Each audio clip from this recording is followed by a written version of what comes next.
everyone, and welcome back to Quest Me. I'm not gonna lie to you, I forgot to change the bottom little portion here where it says episodes 1, 2, and 3 because I had made one for when Justin was gonna be here, but Justin is going through some intense work right now, and I don't know if he'll be here. He might be here, he might not. We'll see. But I do have Phil here. How are you doing, sir? I'm doing all right. How about yourself? I'm doing great. I am going to try and fix this little overlay here as we're chatting. That's cool. But I just finished putting something together that I think you will appreciate for your other show. Oh, really? It is a little nanoblock Porygon. Oh, that's adorable. I love that. Yeah, man. Snagged that at Free Comic Book Day yesterday. Really? Yeah. Huh. Yeah. Free Comic Book Day. I always forget about Free Comic Book Day. Did you get anything, any good free comics? Yeah, I snagged, there was a Conan one, and Jim Zub, I want to say, is doing the writing on a new Conan series that's coming out.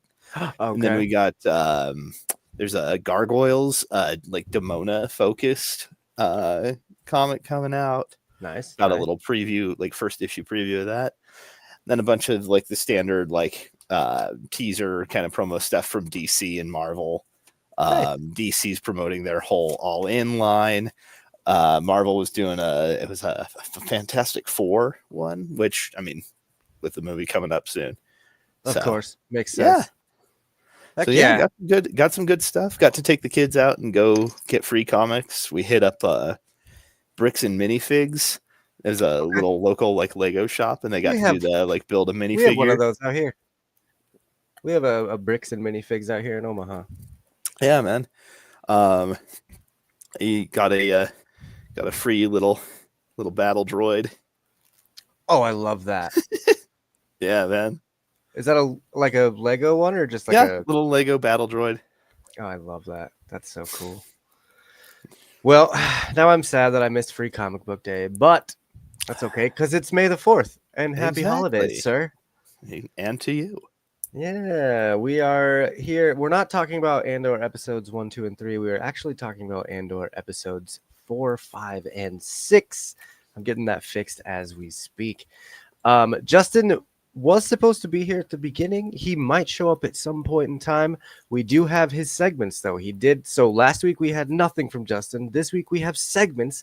Next week we might have his face. Yeah, we'll see. But he is, like I said last week, he's going through a lot of like new work stuff, new training. So we appreciate him, and we will see him soon. So. Hey, there it is. Fixed it. Sweet. We're professional. Yes. That's why I'm picking up a Lego battle droid arm off of my floor. Yeah. So yeah. If you want, go ahead and follow us at the Twist My Arm podcast pages. If you're listening in podcast world, the links will be in the show notes. And if you're watching on YouTube or Facebook, thank you for already following. And hello. Yes. Ro was here a couple hours ago, a little early. But yeah. Let's see. Do I have anything else from the beginning? No, I do not, except we always have to go to our favorite place. I'm looking for a drink. Where are you going, Master? For a drink? Do you have spiced tea?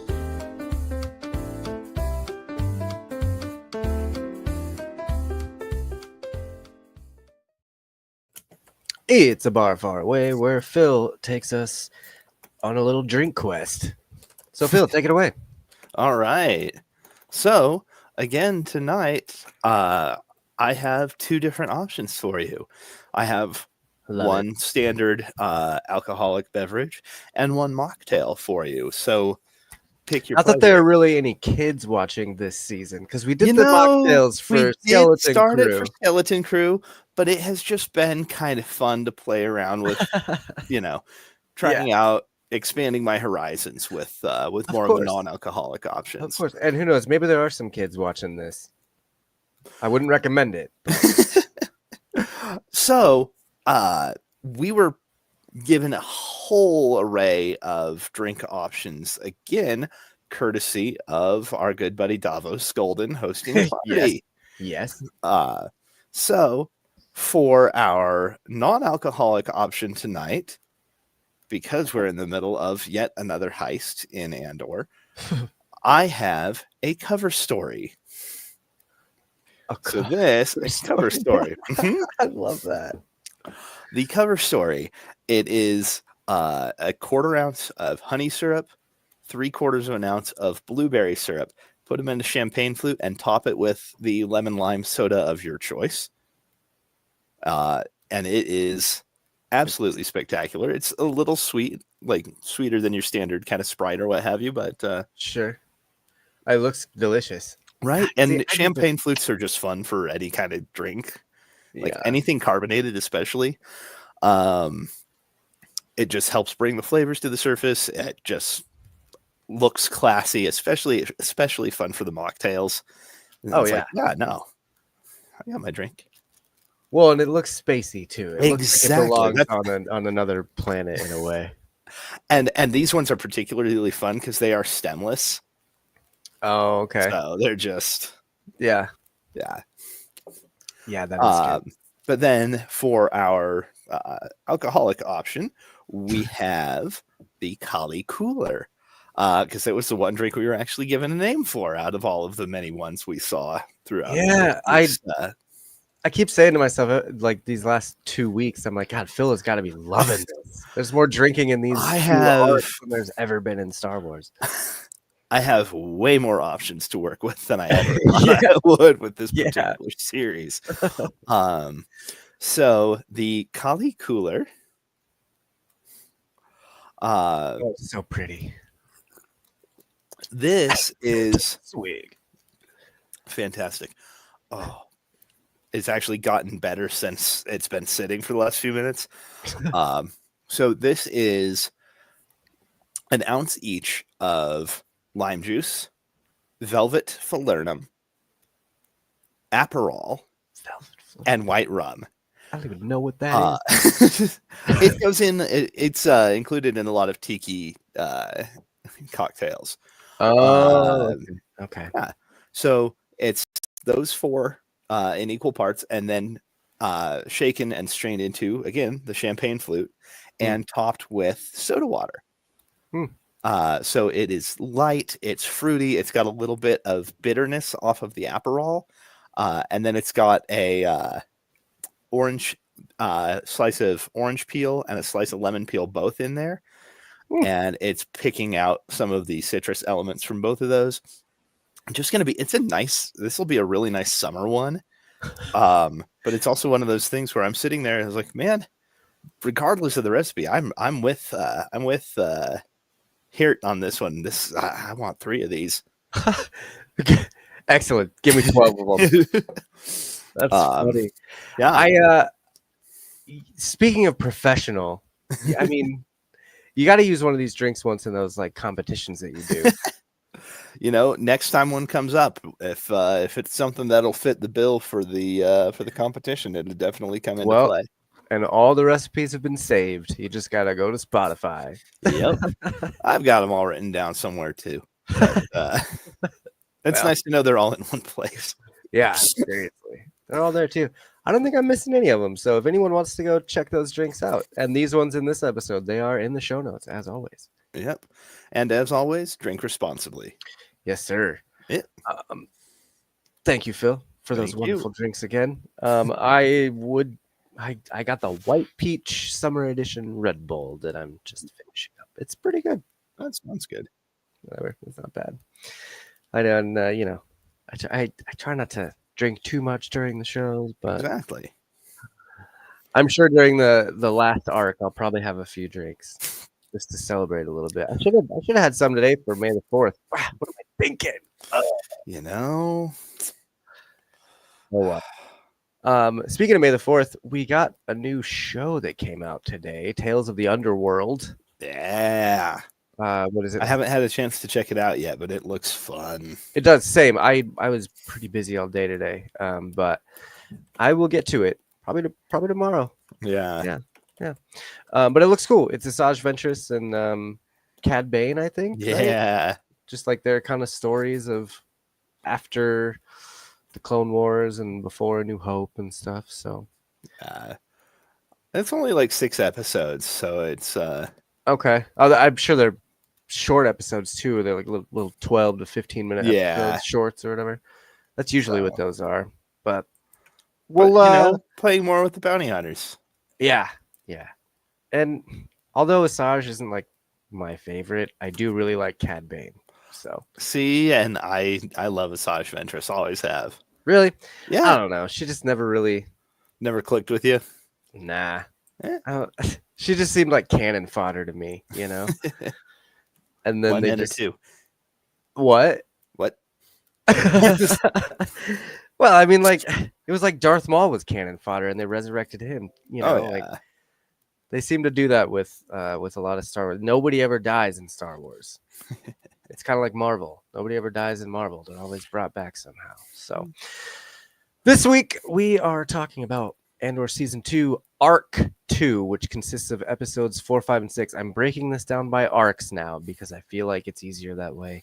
Last week, I really liked the way that we discussed the episodes, so I kind of want to do the same thing this week, where we just kind of talk about the different scenarios that are happening, because there's a lot going on. If it's a spy thriller you wanted, then this is the arc that you want. Like, this is it. Every single character in this show is living a double and or triple life. Diving into each one this episode is going to be a lot of fun, because it was just like I was telling you before the show that I watched this arc like 3 different times, and it was like each time I was like, oh my God, it's learning something new or seeing something else or hearing something else that I didn't hear the last time, you know. What did you think of this whole arc, Phil? Oh man. This show continues to break my heart every time. Yeah. In the best way, you know. Yeah. Building up and seeing the loss of characters that we've grown to love over the first season. Mm-hmm. And it's to be expected. We know where Cassian's story ends. Right. So I feel like most of these other characters are going to get that same ending. We might get a couple here and there that make it out, but yeah, I don't think Luthen's going to make it. I don't think Bix is going to make it. Will is definitely not going to make it. And like, even with Cyril and Deidre, like, I don't know if hell, I don't even know if Cyril's mom's going to make it out of this series alive. Then they come for Edie. Like, but that's what I'm saying. Like, everyone is on the chopping block except for Andor and Krennic. Yeah. And Mon Mothma. And well, Mon Mothma, yeah, of course. And we know Mon is going to survive through this. Right, of course. But those Perrin might not. True. I didn't even think about that either. Yeah. Skolden. We don't even know what happened to that other guy. We didn't see Tay. Yeah, we didn't see Tay at all this arc. Well, I mean, we didn't even hear anyone mention him, though. No. That was the thing. It's like a year later, and he's they just dropped gone. Him. I think that's exactly what Cinta did, honestly. Right. And yeah, there was a few things in this episode. Like in the very opening part of it where Andor and Bix are talking, they're talking about like someone that Andor killed. Yeah. Did I miss something? No, this was off screen. Okay. Had to have been in that gap during the gap year. Yeah. Okay. But she sees him. She hallucinates him. Oh, that's who that is when she's like having that nightmare with the doctor guy. Yeah, with Dr. Dorst. Yeah, no, she's hallucinating him, and the whole bit about them not knowing his name. Okay. Yeah. That makes sense. Do you think she's hallucinating so much because of the drugs? No. I think a lot of this is reverberations, PTSD related. This is reverberations from Gorst's torture.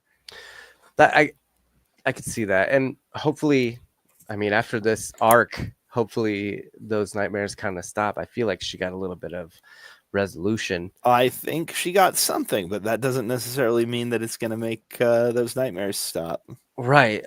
This is actually kind of the first story that I wanted to talk about because it wasn't very predominant even at the very end. Whereas Mon Mothma didn't really show up a lot in the first 2 episodes, but was huge in the last episode. There was a huge thing going on there. So I figured we could talk about, Bix and Andor's story a little bit. And then break down other things. So we're already on it. Bix is having her PTSD, but she's also taking all these drugs. She is. She's taking sedatives, and Luthen, when he stops by, even comments, I know what this is. It's not going to help the way you think it is.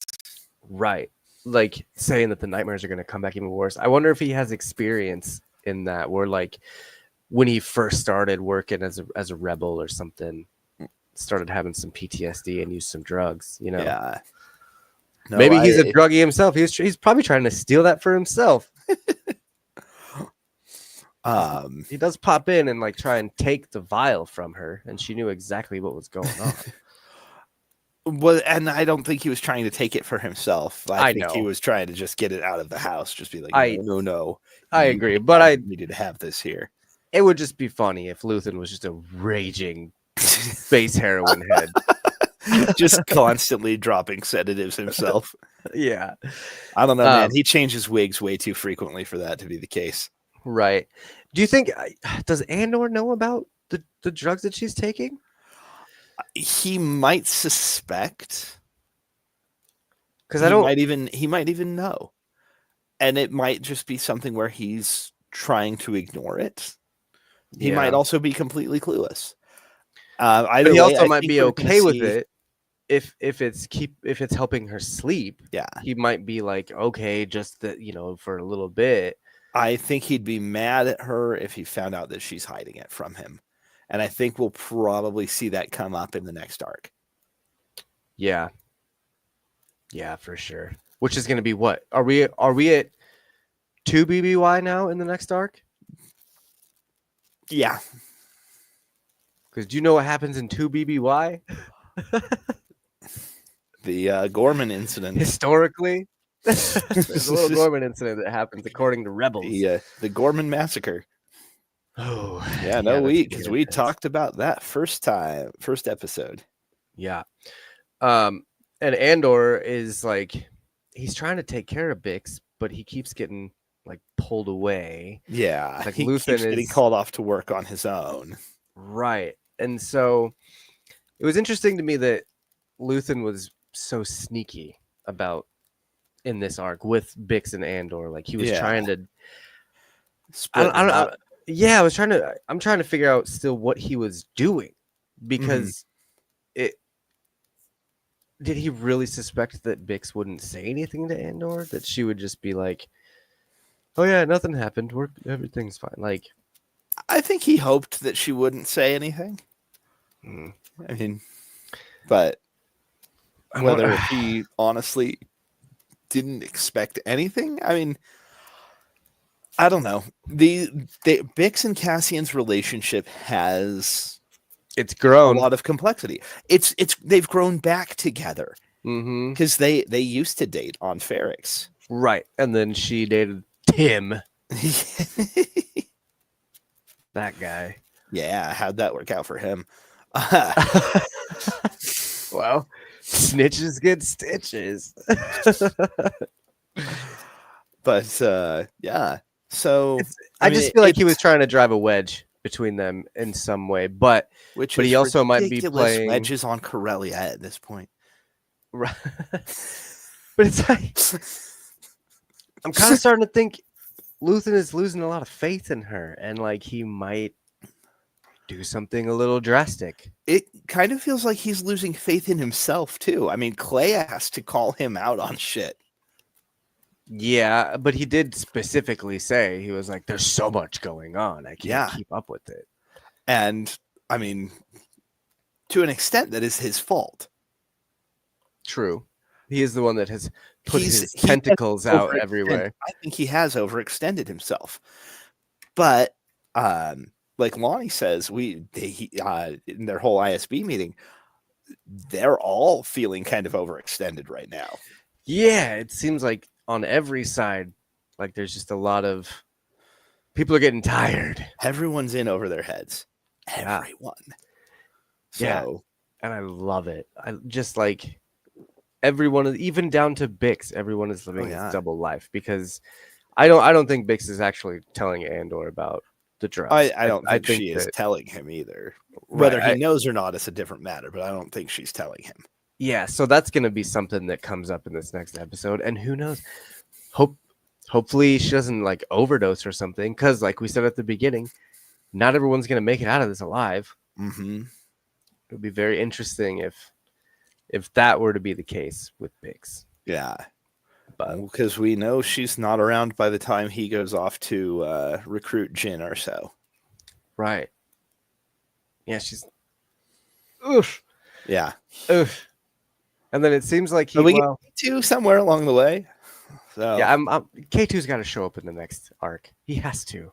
Yeah, I figure he'll probably show up at the end, and then the next arc, and then we'll get him for at least 3 episodes. Yeah, hopefully. Because you know what we have almost none of throughout this whole second arc is droids. Oh, that's very true. Yeah. You get the little bit of the Fondor droid when Luthen comes to pick Cassian up. A little bit of their interaction as he's telling the droid to plot the course for their flight back to Coruscant. And you get the little paparazzi droid thing that's taking pictures at Skulden's party. Yes. You're right, though. There were not... Yeah. Almost no interactions, though, with droids. Which, again, just with as much of a role as B2 Emo played in the first season. Aww. And then with K2 coming up, it's like, well, let's have a little droid break. Yeah, I guess. I mean, this arc was a break from a lot of things. A lot, yeah. I mean, it was, like I said at the beginning, so much going on. Yeah, again, masterful tension building. Yeah. Absolutely spectacular. And I can't speak highly enough about the dialogue in this show either. Like, it's just, it is crazy. Yeah. We did kind of skim over it because there was I gotta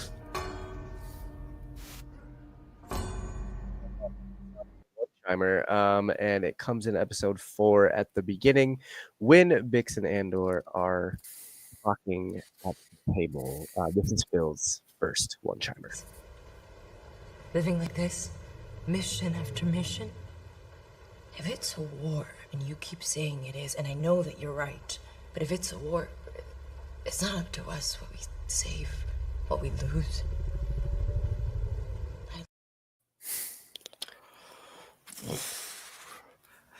And that one, I think I actually missed the initial delivery of part of that the first time I watched through. Mm-hmm. Going back on a second watch through yesterday, I was like, oh, that's too good. That's too good to not talk about. She's absolutely right, though. Yeah. In this sort of scenario, you have no choice. There's no option. And it's such good foreshadowing of the end of episode 6. Yeah, for sure. Which it bookmarks the end of this arc very, very well. Right. Which at the end of this, we get to see her get her revenge. What's the doctor's name? Dr. Gorst. And that was a very interesting scene because she just takes him out. I loved it. So I did too. The whole arc with Bix and Cassian is so little other than Cassian's trip to Gorman. There's very little that they actually do throughout this. Mm-hmm. Well, they went on a walk to the store. Like they went to the grocery store and picked up some things. We get to see them living. We also get to see them pick up Pizzos, the little stimulant things they talked about in season 1. Yeah. All back. Yeah. Also fun trying to read that Orabesh. It's just like, oh! Yeah, I like to go watch the what is it? The nerd Nerd something. No, sorry, New Rockstars. They do a really good breakdown of like all those Easter eggs and stuff. Mhm. So, and they translate the Orobesh for me, so I don't have to. So shout out to them. Yeah, no, that's really good. I I don't know, man. There wasn't a lot going on with those two. It kind of like, I guess there wasn't a lot, but there was a lot at the same time. You know Exactly. what I mean? And it's so much of the part of the spy movies that you don't want to necessarily focus on. It's them just kind of sitting in between missions, hiding out and Right. trying not to go crazy in the interim. Right. And this, Because they've been in this safe house for who knows how long, anywhere up to almost a year. well, and Bix keeps talking about like, can we leave stuff here? If we're going to keep staying here, can we make this a home? Like she wants to have some sort of home somewhere. She's trying to anchor herself somewhat. Right. And I think that's going to be her ultimate demise is that she wants to be anchored, but there's no possible way to do that when you're running a rebellion against a galactic empire. Yeah. But I mean, now she has Cassian back, but she lost Brain. Oh, Will. Well, yes. But Brasso, yes. yeah, Sorry. she lost Brasso. And now Will's off doing his own whole engineering adventure, which we'll get to.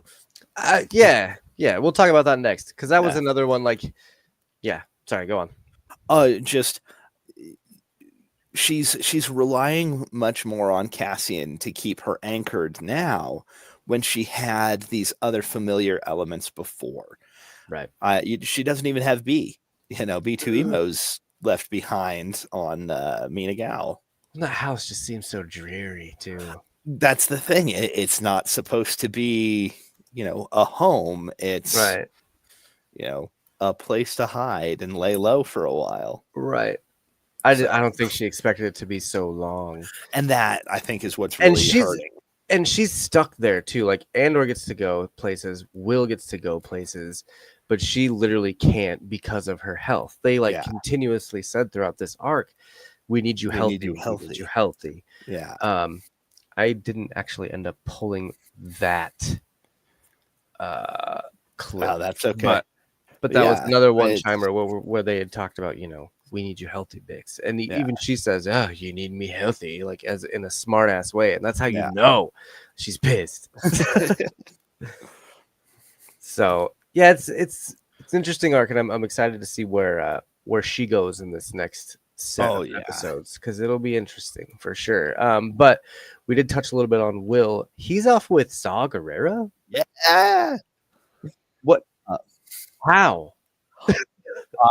Some kind of arrangement made by Luthen, I would have to guess. I didn't think Luthen and Saw were even working together.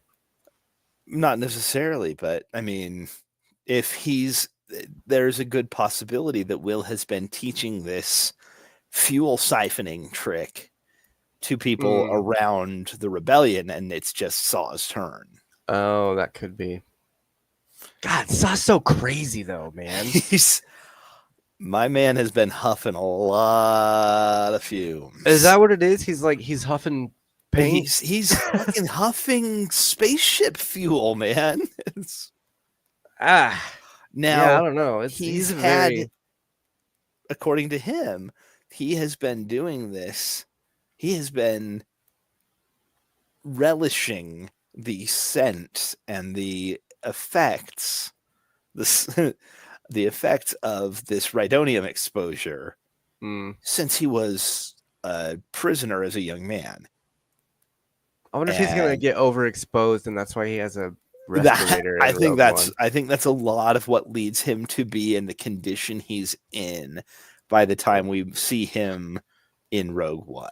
Because I guess Rogue One is only a couple years away from right now, but he has thoroughly lost it. I feel Like he's snapped. Yeah. Because like back in Clone Wars and Rebels, when you saw him, he was still like noble, at least. Like he still had.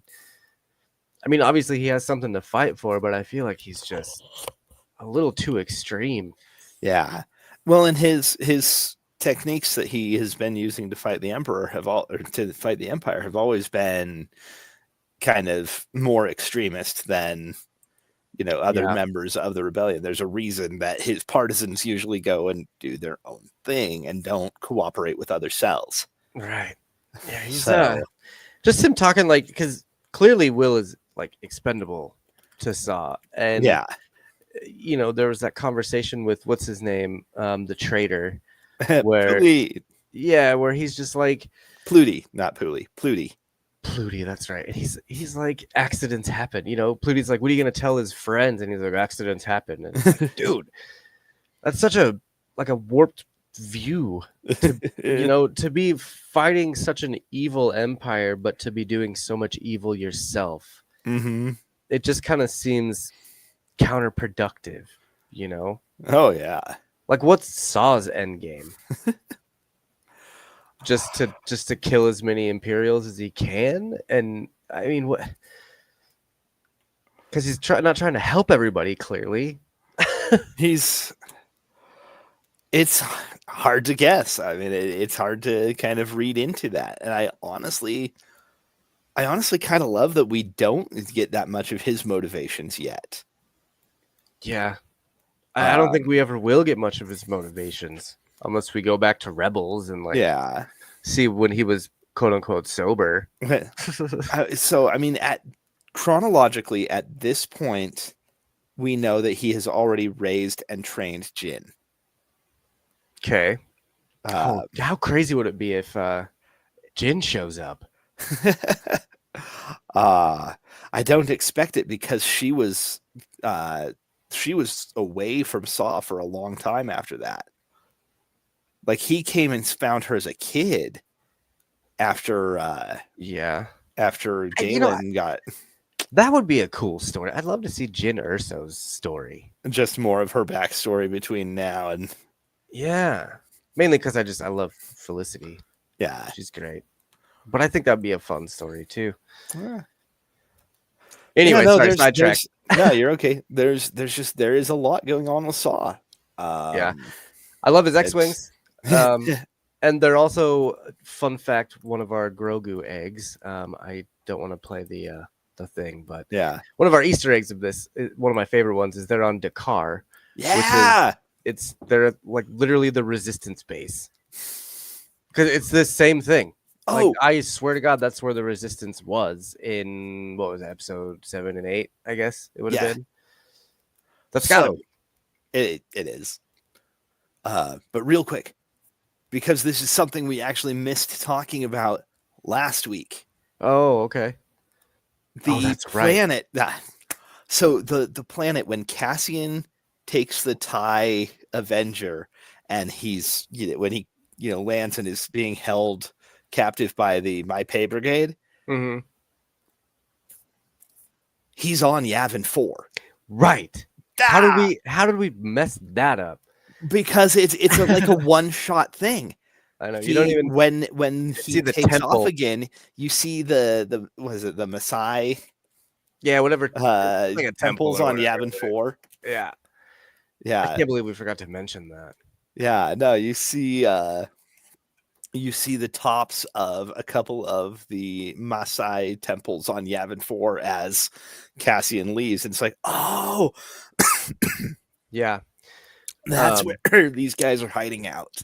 Yeah, yeah, I totally spaced that, and we it didn't come up in conversation until after we were done recording last week's episode. But yeah. So speaking of, various little Easter eggs. Yeah. I did like whenever I saw Dakar, I was like, okay, I know that planet. I've heard of it before. And then they showed like the little triangular bases inside the hills. And I was like, that looks so familiar. And then, watching it again, I'm like, that's absolutely the Resistance base. But on the topic of Saw, we do have our Jimer. which comes. It's actually Justin's one chimer in episode 5. It's at the 48-minute mark, so we're gonna play it. With a rhino, kid! With a fuse!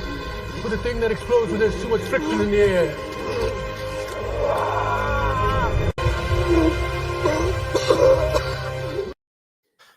I don't know what's going on with this sound on these clips today. They sound like they're in a tube. You know what I mean? It came through pretty okay eventually. Okay. But yeah, this one's interesting, and I'm assuming that Justin likes this one because it takes him back to his college days where he would be huffing paint. That's just my assumption. I don't know for sure. But I think it's a good kind of examination of what Saw. It's the closest we'll get to an insight into Saw's thought processes in this whole arc. He's loving it. He's just sitting out there. He's like those diesel mechanics His whole that just sit and gas. backstory, and then he's like, "Hey, this is how rebellions happen. This is the spark. This is, Is Will alive after that? Do we see them again after that scene? We don't see any of the partisans after that scene for this arc. Huh.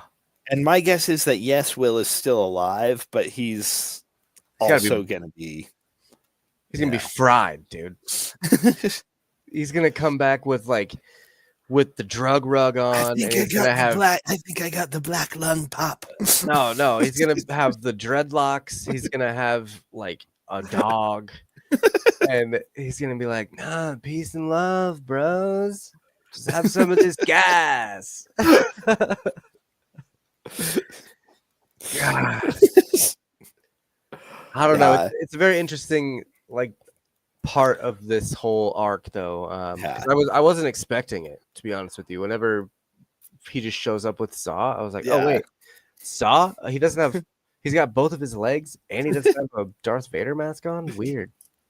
So in the next 2 years, we're gonna find out how all that happens. Potentially, or at least see him changed. It's gonna be a gas explosion. Well, I mean, we have seen a Rhydonium explosion in live action. Which Mando season 2. Why am I blanking here? When they're the whole convoy thing, when they're with Bill Burr. Yeah, when they're driving the big fucking trucks. Oh, okay. Yeah, those guys are hauling Rhydonium. Is the platform or the thing that God, now I'm blanking in Rebels that what's his name dies on? Is that a right on or whatever? Is that a gas chamber? That might be. What's his name? I gotta go digging back for What's that his now. Freaking name, dude. Starts with a J. Freddie Prinze Jr.'s character. Yeah. Oh my god. Janin, thank you. Right? No, that's not it. Yeah. Oh my gosh. Kanan, we're terrible. Jarrus. Yeah, Kanan Jarrus. Okay. I just mashed up his first and last names. Kanan Jarrus. Yes. But was that because when the Empire blasted that, it looked like some sort of gas container or something, or a fuel source or something like that? Maybe. Well, I'll look into it and get back at you in the next episode to figure it out. Or if anyone that's watching knows if that was gas, if that was some of that gas. I don't think it was definitely a fuel pod. Okay, but we don't know whether it was specifically a Rhino one or not. I don't know. Okay, I mean, if it was, everyone in that city is high as hell. Yes, I always wondered about that in Denver. If a grow house caught fire, if the people how around... much of the fume would just spread around. Yeah. Colorado problems. Oh yeah, that's good. I don't have much else with Will and Saw. Did you? Again, it wasn't. I had a couple of shots.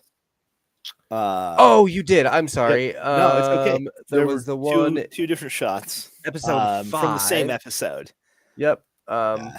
So episode 5, Starlight Killer scene This comes in at was the just so.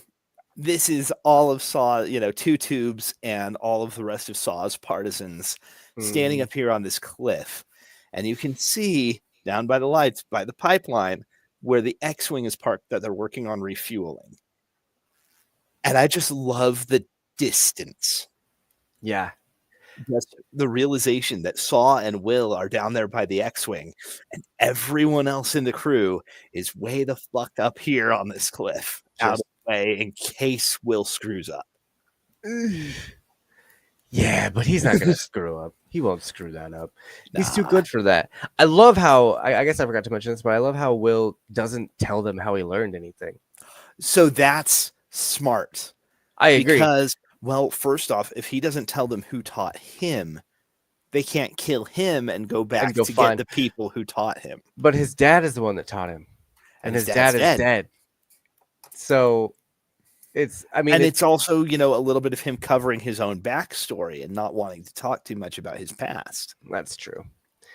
That does make sense.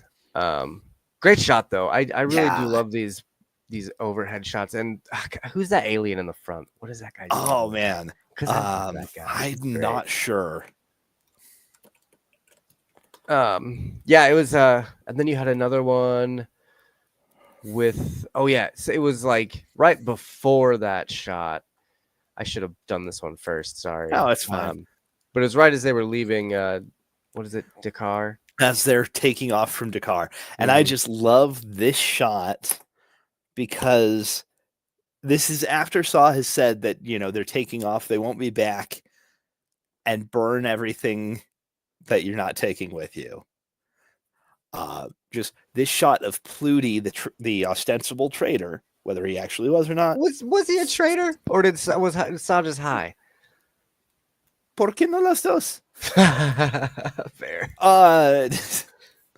But just Pluty's corpse just lying there, and the shot over the top of his body as Saw's ships, everyone else is taking off. Yeah. I love those X-wings, by the way. Those are I want one of those like toys. You need a Lego one? No, I don't do Legos, man. I mean, I do sometimes, but I do the big dumb plastic ships. I have Poe's X-wing and Kylo Ren's TIE. Oh yeah. Hanging up with fish wire right above me. So see, and that's so much fun. Yeah. But yeah, those X-wings are sweet. And it's fun to see like I love version of the X-wing. I love the paint scheme on them. I also love that we're seeing the classic 4 separate intakes. Yeah. On these ones, as opposed to the ones that we saw in the sequel trilogy that have the split ones. Yeah. I like that kind of streamlining of them for the sequel series, but I still love the classic, like OG that old X-wing. school, like Mach 1. Yeah, that's pretty cool. So yeah, those were my two like big shots for this whole episode. Gotcha. So that was I'm scrubbing really quick to make sure Justin didn't have anything else with Saw, and I don't believe he did. So all right, let's move on from there. What should we talk about next? We'll talk about oh man, let's do Cyril and Dedra. Yeah. Because that's a fun little arc too. They have such a complicated relationship. I love it. They do. And at first, like when you first see Cyril in episode 4 and he's talking to his mom, she's like, you left the lady, you don't have a woman anymore, you abandoned had everything, blah, blah, blah. You got, you had the perfect life. Right. But clearly mom doesn't know that they're still together. Well, and how much of that is them just, again, cover story? Dude, they're absolutely like Dedra's living a triple life right now because she's banging Cyril and also using him to spy on everyone in Empire, and then not telling her boss that she's banging the guy that she's using. So like she's having to cover up a lot of different stuff. Oh yeah. And which actually this is a perfect segue into my first one chimer. This comes way late, but it's very like relevant to what I'm saying. So it's episode 6 and it's a 19-minute mark. You walk a very narrow path, Dedra. Cyril must never know what this is all really about. I remind myself constantly, sir. So in a way, that kind of leads me to believe that he does know That Partagas at least has some idea. Right. It's like Obi-Wan knowing Anakin and Padme are together. Oh yeah. Like he knows, but he's not going to say anything. But he knows. And I love how she's like, I'm constantly reminding myself to lie to my boyfriend. Excuse me. Excuse me. But yeah, constantly reminding myself to lie to my boyfriend, because really what's going on is we're mining this planet for everything that it's worth. Oh yeah. And yeah, it's just everyone's got some sort of cover story going on right now. I feel like even the leader is kind of like he's having to manipulate all these different Imperial commanders and stuff. Oh yeah. Partagas just like directing people here and there throughout the ISB. I like him though. He's such a fun character. I feel like he's gonna Anton Lesser is absolutely spectacular. Yeah, in that role. He's just. What else is that guy in? Game of Thrones. He's he's Maester Qyburn. Yeah. Oh my god, that's right. There's a lot of Game of Thrones people in this show. It's England. There's only so many actors. Really? But no, he's done a bunch of he has done a bunch of Shakespeare stuff. Okay. But he strikes me as a guy that might turn. Yeah. Or could have actually been working from the other end the whole time. Right. Yeah. Like he's also working. Yeah, that's the thing with this. There's so many people who could have been potentially on. There has to be multiple sides. There has to be someone in this Imperial, like other than Lonnie, aside from Lonnie, that is like working with Luthen or something. Yeah. Or working with Luthen's assistant, and Luthen doesn't know about it because she's got some secrets too, but we haven't really gotten into that yet. Yeah. She's hiding some shit. But anyway, back to Cyril and Dedra. Yeah. I like that Cyril is so stoked to be a dick. I legitimately think that Cyril is going to find himself more conflicted than he anticipates. He thinks this whole thing is fun. He's got a girl who likes him. He's got a job where he gets to play spy. Right. He's working for the Empire technically, but living the double life. I think he's in further over his head than he realizes. I think he knows he's in over his head, but he doesn't realize how far yet. Right. And I honestly think we could see him go from faking sympathy for the rebellion to actually having sympathy, siding with them. Yeah, I mean, dude, look, Andor is right there, and nobody even knows. Mm-hmm. Andor goes to Gorman for Luthen to check up on these people, which we'll get to that next, I think. Yeah. But like the people that Cyril's talking to in Gorman are the same people that are talking to Andor, and he doesn't even know it. that is so much fun to me, because the drop of a dime that Gorman could be like, I've been hanging out with Andor, or I mean, he doesn't know Andor, but he could introduce him to his Imperial source. Yeah, and Cyril's gonna be like, yeah, it's gonna be bad. Yeah. But I fully expect that to kind of happen. I think that it's gonna be a mistake that like the Gorman front leader is gonna be like, okay, look, you have to meet our source to like devise a plan, and they're gonna introduce Cyril to Andor, and they're just gonna have like some weird little standoff. I don't know that we'll see Cassian actually go back to the planet. I think he'll have to now. I think now that they've failed at the end with that whole thing, Luthen's going to be like, they need someone to really go down there and smack him around a little bit. So, because Vel did an okay job, but like, I just had a thought, and I don't like it. What if that's how Bix dies?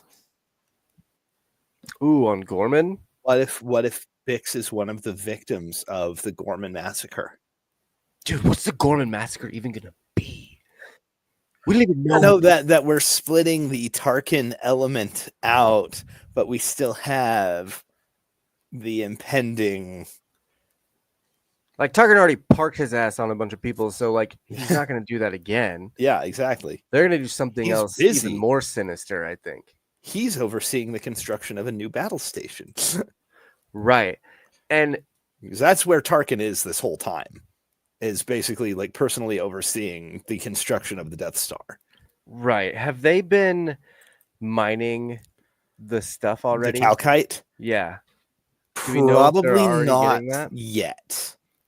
Because they were supposed to build the armory before. Yeah, the armory was supposed to go in so that they could start working on subduing the populace, getting them out of the way.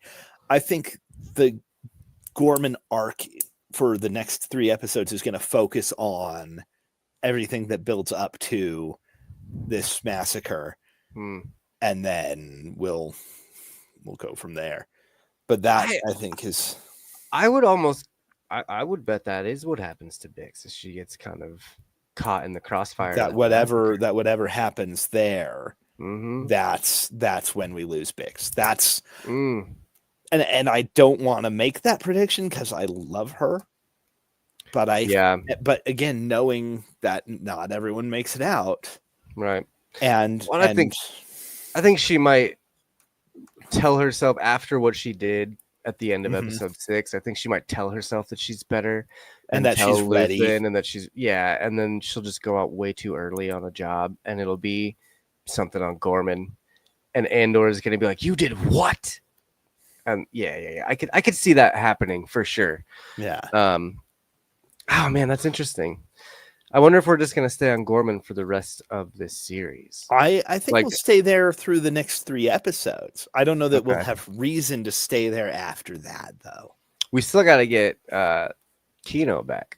Still got to see what's going on with my boy Kino over there. Man, I would love to see just even like a couple minutes just popping back in at the end of the show, showing us where these various other people are who have been impacted by Cassian Andor along his journey.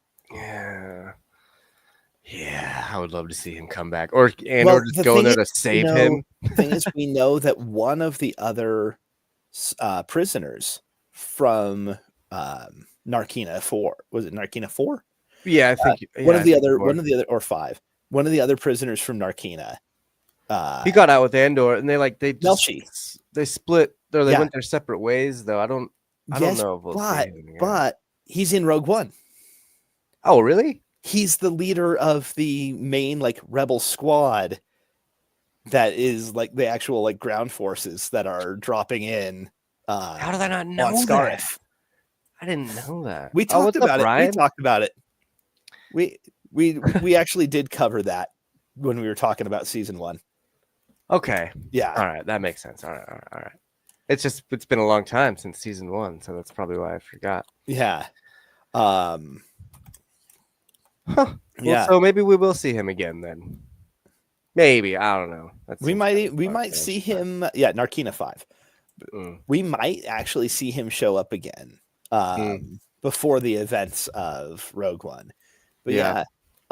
You know who else we could see show up is the Ghost crew. Yeah, potentially, because they're working with Mon right now. Mm-hmm. Mon Mothma and Bail Organa and Leia, like they're all working together at this point.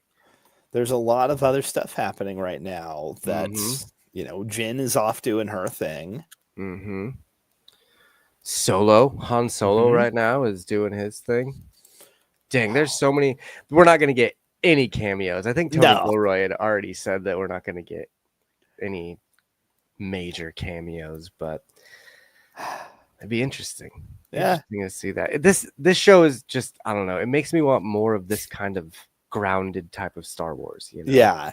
I love this. Just honestly, anything where we're seeing stuff that's not focusing on the Skywalker family and their myriad issues Mhm.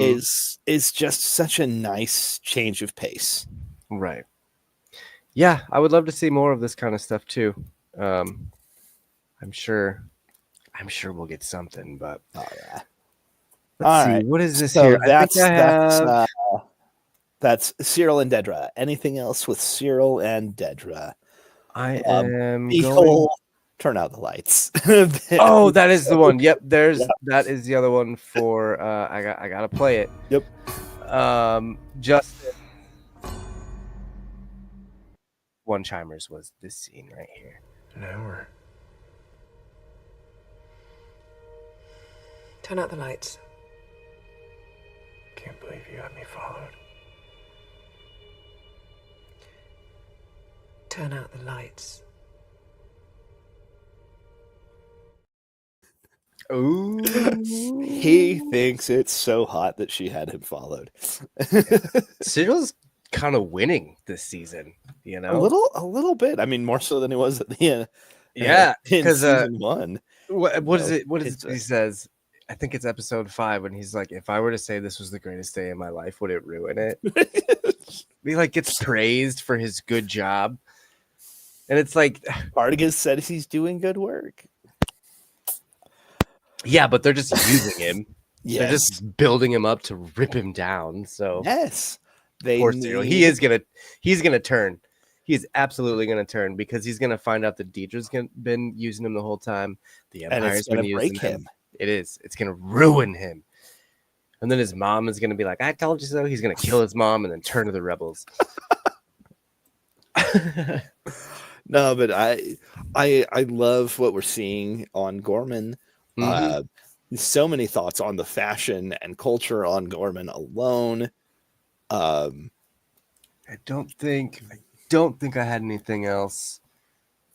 As far as Cyril and Didra. So let's go on to. Onward. We'll go to the Gorman front. Yeah. Well, because we spent a lot of time with those new characters on Gorman, and Andor got like a really good view of how they're running their little quote unquote rebellion. Would you call it a rebellion? I would call it a phenomenal homage to the French Resistance. I was gonna say a resistance, maybe. Well, because that's what it is. I mean, their Gorman culture, their language is modeled on French. That's true. They have lots of elements of French culture tied into things, and it's so reminiscent of the World War II movies when you are following, people who were fighting in the French Resistance. It's I think there's a lot the of same kind of tactics. Just the one dude who's selling the spiders, who's using that as his way to talk to Cyril. You've got their little code that they do. Are you looking for friends? Or I've got friends everywhere, and I think that's one of Luthen's. Okay, yeah, that would make sense because Andor that's one of used it. Luthen's. I think that's one of Luthen's passphrases. Okay, for Gorman, but I think that's amazing. Yeah, I have friends everywhere. That's such a great title drop, and that was the thing with seeing Val use it later. It was just like, oh, that's just their code phrase. That's fun, right? Yeah, Gorman's a very interesting place, and these resistance leaders have no clue what they're doing, and they're trying. They're trying so hard, and I feel bad for them because I do too. They're going to get murked so hard, and they are desperate, and they are going to learn from their mistakes, but they are going to be making those mistakes, and people are going to die. Oh my god! And it shows at the end of this for sure. It's We'll get there. Yeah. With they're just so bad at they're picking the worst person to align with in Cyril. Now they're doing, and Cassian comes in and he's telling them, "Hey, you've got to fix these things. You're not ready for this." Right. Well, And actually, he's, one of but wait, so it's on that same line of Andor and talking to the Gormans. It comes from episode 5. It's one of my one-chimers. But that's just you getting lucky. People die rushing. You have no idea who I am. You need to be more careful. so good. So, like His you're his saying, deliveries from Diego Luna's delivery is phenomenal there. it's that whole scene was just great. With I loved Varian Sky. yeah, great. Having so much fun with that. I love that. But yeah, him just like calling him out so hard right there, because obviously, like she says at the end of that, I didn't pull the whole clip, but like she says at the end, we're desperate. You'd be desperate too if your world was falling apart or whatever. Hang on. I actually wrote that one down. It's hard to be patient when your world is falling apart. Yes, and that was almost one of mine. And it's understandable, but Andor has such a great point there where he's like, you have no idea who I am. And don't rush in. I could have killed your contact. I could be an Imperial agent. You have no idea. Exactly. You are so desperate for these answers, for anything. Yeah, and that you're pushing. Yep. And it's so true, like just watching them, like I said, with Cyril and stuff. And Cyril's playing them. Again, there's his triple, quadruple agent thing that he's doing. He's being played. He's playing the Gorman front. They are trying to make things work with Andor. And everything is working so far, largely thanks to the way that Luthen has structured everything. Yeah, dude. And Luthen is just killing himself with this, like trying to get things going. Man, that guy is gonna die of he's got to have ulcers. Something. Yeah, he's just real. But Andor, I mean, he reports back to Luthen, and he's like, "These people are not ready. Like, there's no way that they could fight an empire." Yeah, and I think he's absolutely right, and I think it was a mistake for Luthen to send Vel out there.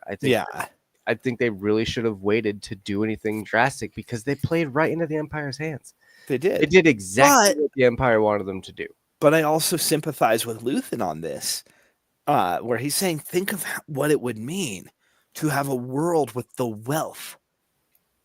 Yeah. To have this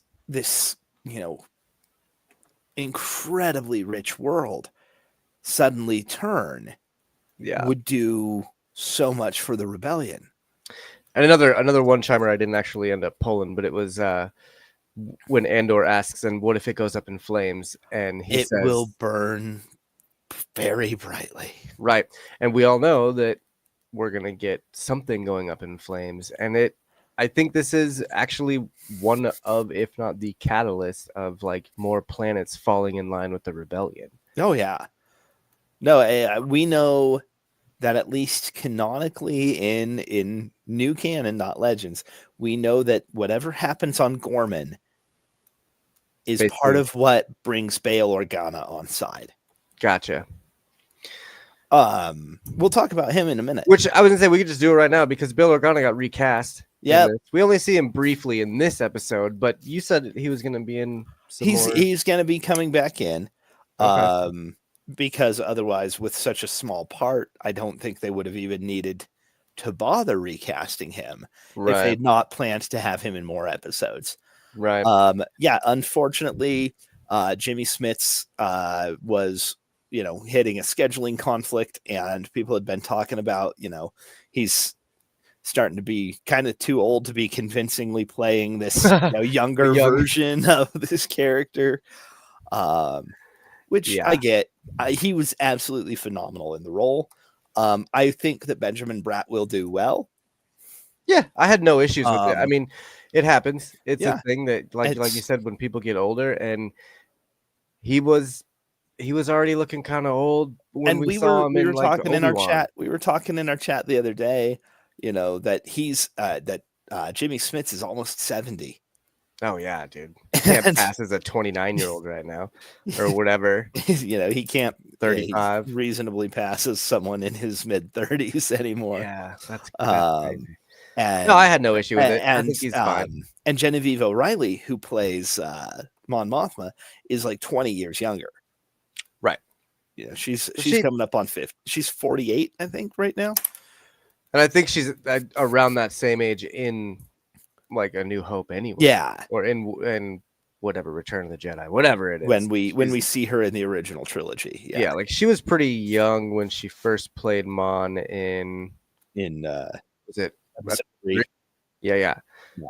So she's aging very gracefully and she can continue to play Mon Mothma as long as she would like. Yeah. No, she's fabulous in the role. She really is. Yeah. But yeah, we see Bale briefly establishing that he does in fact know Mon, as we had briefly talked about over the week, whether or not Leda and Leia would have been friends.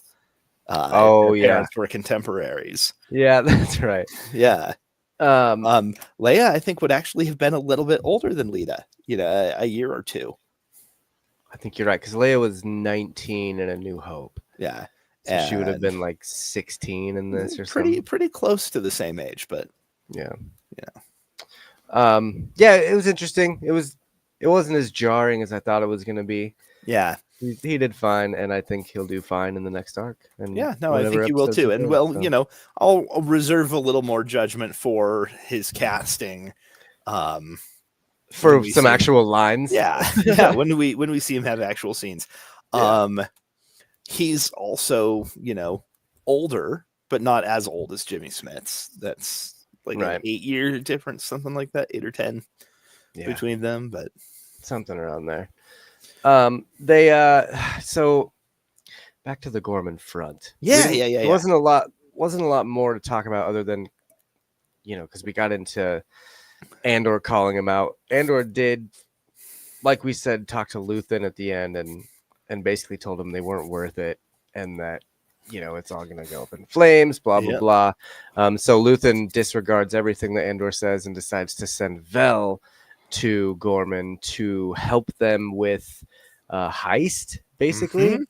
They are stealing weapons from these convoys that are going in and are routing stuff into the new building that they're constructing there in the middle of Gorman. So there's a bunch of stuff going into this, what they know is an armory. But what the Empire won't admit to be. But what the Empire won't admit is an armory, yes. Yeah. So will they even admit to the stuff being stolen? Does that play into them? Does that play into them having awareness of what's going on? Do they use that as reasoning? This heist? Do they use that theft as reasoning to turn up the pressure on the Gorman front? You know, there's a lot of different directions that could go. Like we know that the ISB was listening in, that they were aware of what was happening. Right. But how much of that they play on either side is. I mean, the propaganda is working out pretty well for them. Yeah. I mean, Edie's convinced. Yeah, he's like, they're better than us, blah blah blah. She doesn't like Gorman at all. You've been watching too much Imperial news. Yeah. It's funny that Cyril just knows. He's like, yeah, this is all a bunch of bullshit. But this heist went well. Yeah. Until it didn't. And somebody breaking the rules. Yeah. Gets someone killed. It's just, and it's so sad too, because Vel just gets her partner back. Yeah. Cinta and Vel finally get back together after a couple of years. Right. And all because of one dumb mistake. And even at the beginning, you know, Vel was like, nobody has a blaster except for Cinta and me. And that stupid kid that hands out the spiders in the middle of the thing has a blaster for some reason. It ends up going off and killing Cinta. And like, I loved that we got that same kind of discretionary pull away from the actual shot hitting that we got with Brasso. It's true. That same. It was very like panic inducing because I'm like, wait, what just happened? Who'd it hit? Right, I didn't even think it hit anybody. And then like you finally see it and you're like, oh shit. Like Cyril doesn't even know. Like he's watching the whole time, but he doesn't even know that someone gets hit. And like just that speech that Vel has with that kid at the end. So good. Oh, that's on par with Nemec's manifesto from season 1. Like you're gonna wear this like skin, dude. Oh my god, it's just so brutal, but it's so true. Like that kid screwed up in such a way that he's probably gonna quit this whole resistance thing. Yeah, you know, I would almost bet he becomes more of like I'm just gonna sell donuts or something. You know, maybe like that was. I do think now that the Gorman front may have won over Lazine. the older dude who was there. Oh yeah. One that was smacking his wrist or whatever. Yeah. Oh, so fun. That was a fun meeting. Like, and he's a riled up local, right? Yeah. And Cyril just being there, like, I have no idea what the fuck these guys are saying, but it's passionate. And if only he knew that they were talking so much smack about the Empire, he would have freaked out. I do love that Lazine, you know, he feels some guilt at Cinta's death too. Yeah. Like he pushed his way in and he was being kind of a jackass. Yeah. But I mean, we see him being kind of that gruff persona, but that he in the aftermath of all that, he's just like, I'll carry her. Right. And he just picks her up and carries her away for them. Yeah, it was a very unexpected thing to happen at the end of this episode or this arc, you know. It seemed like everything had kind of worked out for everyone, as we'll talk about with the spyware in the next little segment. But it seemed like everything was kind of going okay, and then boom, everything just sucks again, you know. And this is that show though, that you're like, no one is safe. No one is safe. No one gets a happy ending. Yeah. So I don't know. It's the best most of these people are gonna do is survive. Yeah, no shit. Were there any? Do I have any Starlight Killer scenes from Gorman? I don't think we did have any of those this round. I was seeing if I could come up with one, and I didn't have. There isn't like there's a lot. I really liked the view of the monument. That was good, and we got that when Cyril walks over the steps. Yeah, and into the square, and we get that same shot again with Vel when she comes over the steps and into the square, and I liked that mirroring. I like that we see kind of the monument there. I love the shots of like Cassian looking out his window at the square. Him talking to that guy. The bellhop. Yes. So my gosh, I felt really bad for that kid, but like Andor was playing it perfectly, you know. He was. Just curious. I'm just a designer. Yeah, just a designer. And like, oh man, it seemed like that kid having to relive, you know, he was struggling. But I love how he's like, yeah, my wife thinks I'm crazy that we're still living here. That we're working, you know, didn't go very far, did it? Yeah. Gosh, that sucks.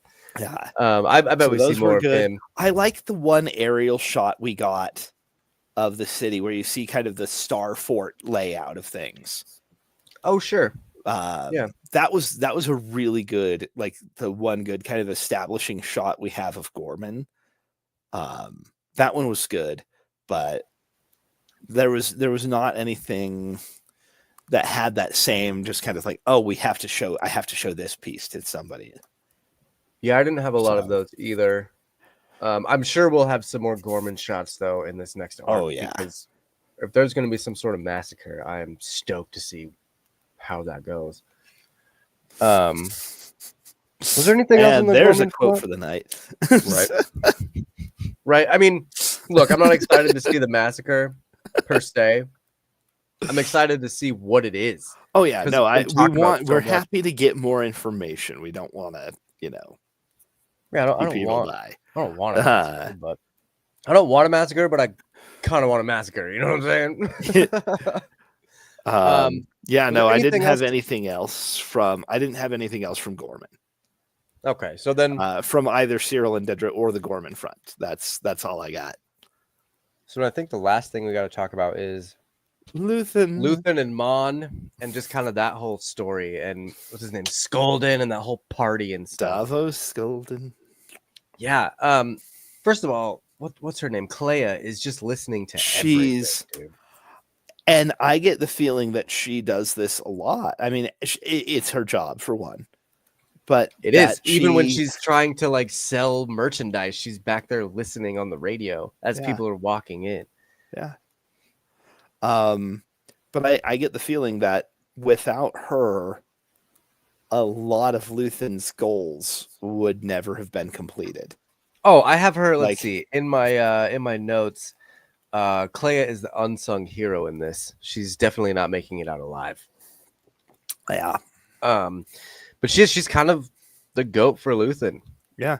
You know, like making sure that he's on task and making sure that he knows what's going on, because his tentacles are everywhere and like he can't keep track of it all. And she's, in the chair. She's running all the comms. And without her, all of this falls apart. Right, and she gets tipped off to the whole Skolden thing, and he's pissed because there's another treasure in his collection. That's a fake. Dude, who's selling him all these fakes? Hondo's selling him a bunch of fakes, I bet. Fuck yeah, that's how we get Hondo's not an antiquarian. You're right, my bad. Wishful thinking. But yeah, this starts just this whole spiral of stuff where Clay's because they're gonna have to re-examine everything in his collection. Right. And that means they're going to find the microphone that they've hidden. Right. Because even though Luthen is like a legit arts dealer, he has still, I wonder how much art he has out there that has microphones. Like he has so many microphones out there now. Do you think there's one in the piece that Skolden gifted at the wedding? Maybe. Do you think there's a microphone planted somewhere in Mon's house? Oh, I would imagine there has to be. I get the feeling that Luthen is the kind of guy who's not above spying on his allies as well. Oh, absolutely. Because he would fully expect them to spy on him. Yeah, that's how he's gotten this far. Yeah, he is properly paranoid. Right. I mean, the espionage runs deep in this show. Yeah. So I would not be surprised. But yeah, it really like Luthen. I think this is the most freaked out we've seen him. He's definitely at his most panicked. Yeah. So far. Because it's just like in his eyes, like everything's falling apart. Like Andor's yelling at him for talking to Bix, and Clay is getting pissed at him for not remembering all the different people he's talking to. And then you got the people on Gorman that are getting on him about stuff. Like he's going through a lot of shit right now. And to hear that now his microphone might get spotted, yeah, dude, I'd be shitting my pants. He's pissed off. So it's fun that we get to go to this party, though. I love it. And Lonnie gets to go to the party. He does. Dude, oh man. Should we go to the party? Yeah, let's just go to the party now. We're gonna go to the party. Because Mon does a lot of stuff in between. I have one thing that does come in before the party starts. Okay. This is my one from Perrin. Oh, right.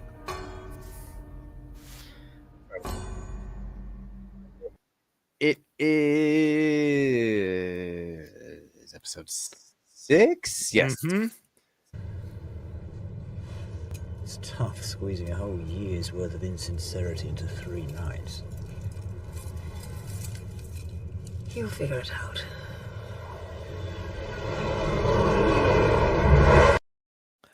I I love the shift in their relationship over the course of this show. Yeah. Because it definitely does feel like they've grown closer. Kinda, doesn't it? Like they feel they more, don't hate each other anymore. Yeah, they feel less like they are at odds with each other and more like they're working together. Right. But she's still very obviously keeping secrets from him. Oh yeah. And There's then that other he double has life. this whole line about how hard it's going to be, to have to spend all the time lying to these people. And Mon is just like, "Oh, you have no idea, you sweet summer child." Yeah. God, it must be nice. How nice for you. I think we get that line again. Yeah. In this arc. Someone says, "How Yeah. nice for you." Was that Cassian Cyril? yeah. Cyril to his mom, I think. Yeah, but Mon is just going crazy through this, and she's trying to do it the right way politically, and like going to all these different senators. We see her actually doing the work of a senator, doing the which footwork, is going and trying to convince other people to vote with you on an issue. Right. And I thought that was a phenomenal bit. Right. Just seeing her being senatorial. Because obviously this show is about the espionage and stuff, but they really do like to dive into the politics. Yeah. You can't have one without the other. Right. And one of Justin's Starlet Killer scenes actually comes episode 6 at 25:58. And it's the scene with oops, sorry, wrong button. There it is. In the Senate. And we get our first kind of like look at the Senate. And I love this shot that he picked. With a few of the senators like out of their positions. So my interpretation of this is these are the new senators. These are the newly invested senators. Oh, okay. Who are saying their new oath of office. Oh, this is the swearing in. This is the swearing in of the new senators. Gotcha. Yeah. And Mon is like not having it. Well, because the oath has changed. The guy not changed per se, but he references he's building up and talking about an empire. Oh, he actually uses since Palpatine took over. Gotcha. There's like an imperial code that you have to abide by. It's not it's not the same. You get the feeling that it's not the same oath that Mon swore when she was first I gotcha, representing Chandrilla. Okay, that was my interpretation of it anyway. It was that's nagging at her. Yeah. Because it's, not quite the full-on loyalty oath like Cyril talked about at the beginning of episode 4. Right. But functionally, they're swearing to the Emperor, not to the Republic. Not to the Republic. Right. Yeah, that's interesting. I didn't even catch that, I guess. Great shot, though. Yeah. I love the design of the Imperial Senate. I loved it since we saw it in episode 1. Yeah. Like that was legitimately one of my favorite things introduced in the prequels was the actual like visual layout of the Imperial Senate. Yeah. And they kept it the same. Yeah.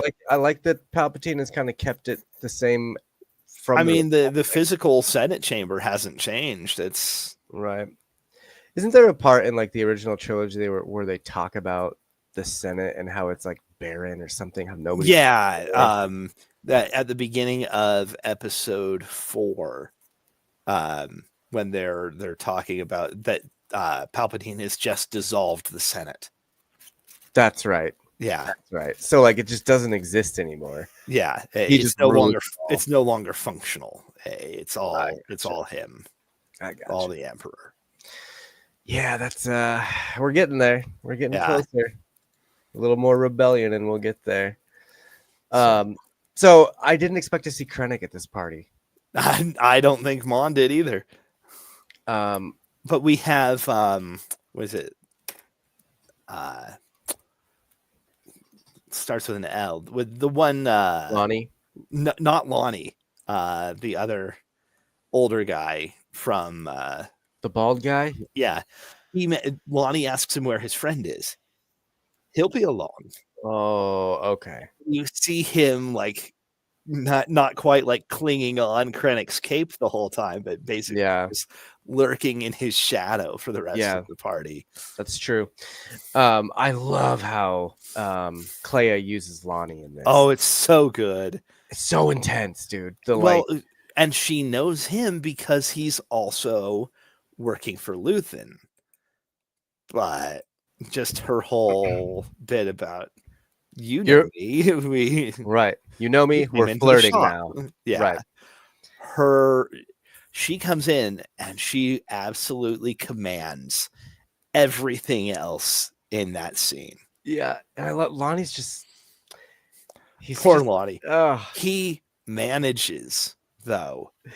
He does, but he's terrified. Luthen is so fucking proud of him at the end, though. Right, I think he's proud of both of them. He's proud of Lonnie and Clea because, like, dude, she did such a good job, like, getting that listening device out. Like, that's what she uses Lonnie for, is to go. Yeah, is to cover while she pulls out the listening device. Right, and like when she started talking to him, I was like, where is this going? This makes no sense. And then you realize, oh, she's pulling him down to the art gallery, and that's where you see Krennic. Excuse. And you're like, oh, she's gonna go pull this out in front of Krennic and Skolden and all these other Imperials. That is some ballsy moves. In front of multiple senators.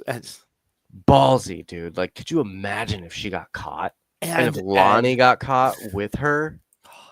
And speaking of, though, Mothma and Krennic just going head to head. Oh man, what does Mothma say to him? Oh, how nice to see you free witness stand. Yes. That just means that Krennic is always sticking up for some bad shit that he does. He's got to testify in front of the Senate a lot. Oh my god, dude. Yeah. And it may just be committees that Mothma's head of that he ends up talking to. But, But either way, he's there defending himself for something. Defending himself or other actions on behalf of the Imperial Navy or what have you. Right. I love the title of the last episode because it's What a Festive Evening. And Krennic just constantly, he says it like 3 times. Mm-hmm. What a great party this is. Oh, what a festive evening. And it's just, he's just being like a sarcastic prick to Mon the whole time. Mm-hmm. But I love that he's in this show, that they actually brought him in for some stuff. Yeah. No, and Ben Mendelsohn is thank you. I was looking for his name. Yeah. He's so good. He was spectacular as Krennic. I loved him in the Marvel stuff as Talos. Oh, yeah. Loved him as Talos in Captain Marvel and Secret Invasion. What a waste of a show that was. But he was great in it. He was really good in it. He's the best part of it. Absolutely. But he's so good at playing that dickhead. He really is. Like he just makes you want to choke him.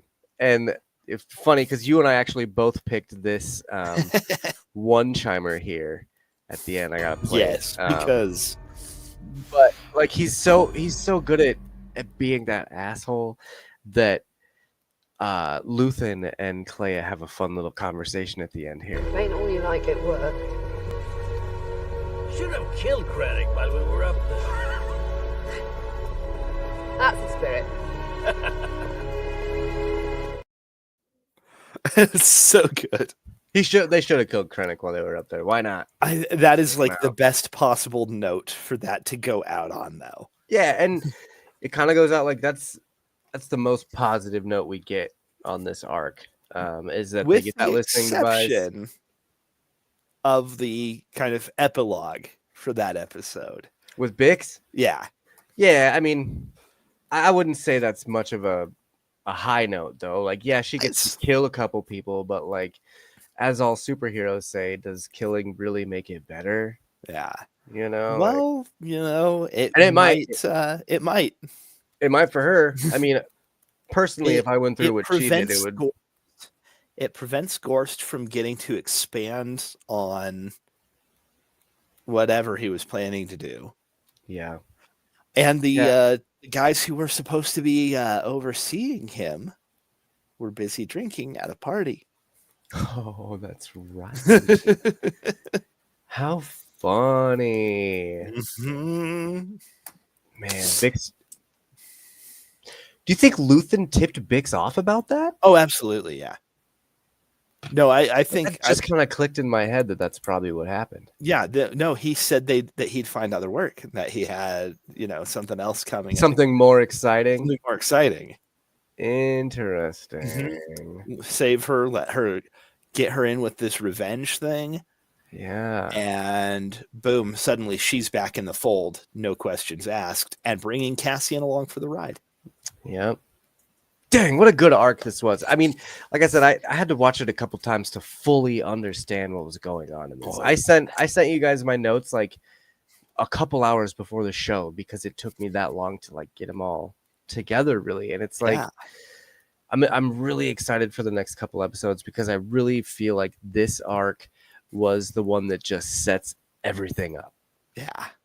Like we got so much exposition in this and so much espionage. And now we're halfway through. Ugh. We're halfway through this season. Kind of makes me sad, to be honest with you. But could you imagine watching each one of these episodes one by one? Oh my God, if we were getting one of these a week, they would have terrible reviews. Yeah. I think that's probably why they did this arc thing, is because like just the way that Tony Gilroy wanted to pace the story. Yeah. It's conducive to the 1 episode a week format. Right. And like I look at episode 4 and I just think of like, I would have really hated it if this was the only thing I got this week. Yeah. So and then having to wait for so it's gonna be really cool. And although I don't like the whole we only get 4 episodes together. Yeah. You know where to find us. Yeah. We'll have to do some Tales of the Underworld or something. Oh my gosh. I'm like, my allergies are kicking my ass today. I'm sorry, man. I've been like sneezing all day and just choking on everything. It's crazy. But anyway, was there anything else that you wanted to cover? I think we got through all of our That's all I had. And everything else. That was a good little run through. So we will do our final segment.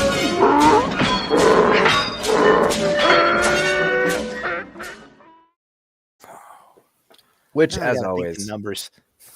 I know, right?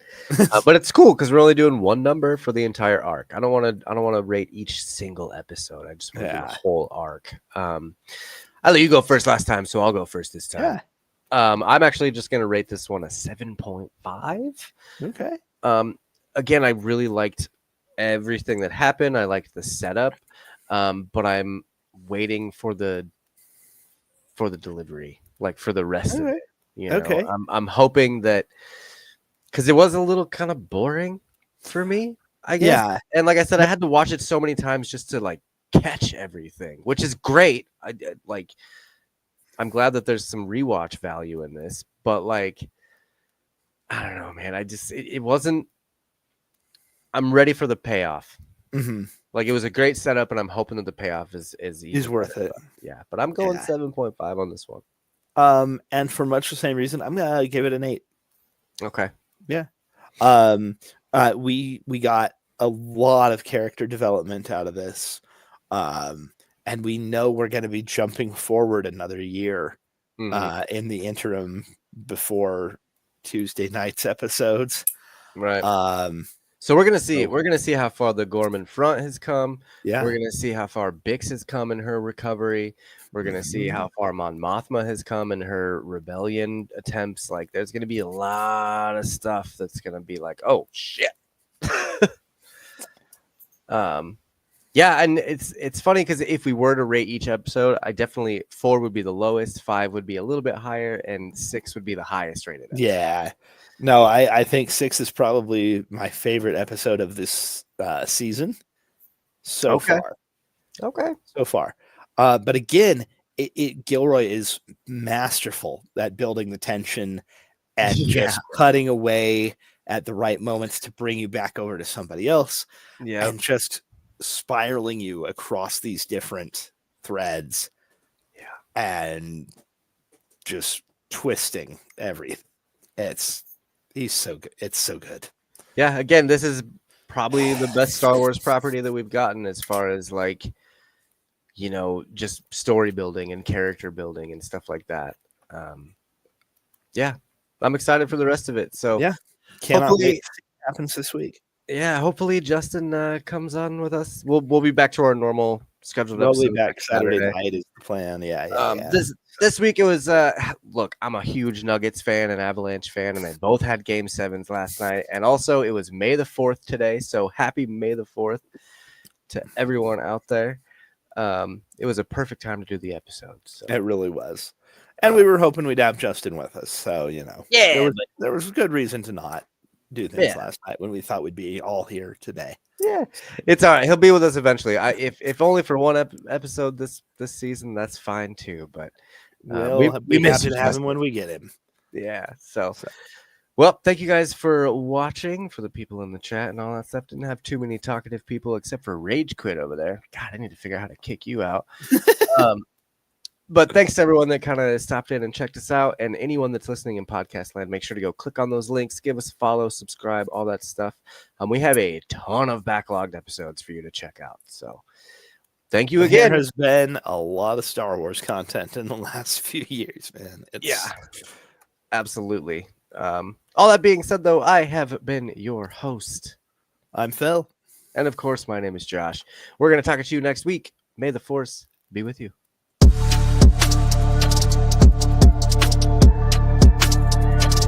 Yeah.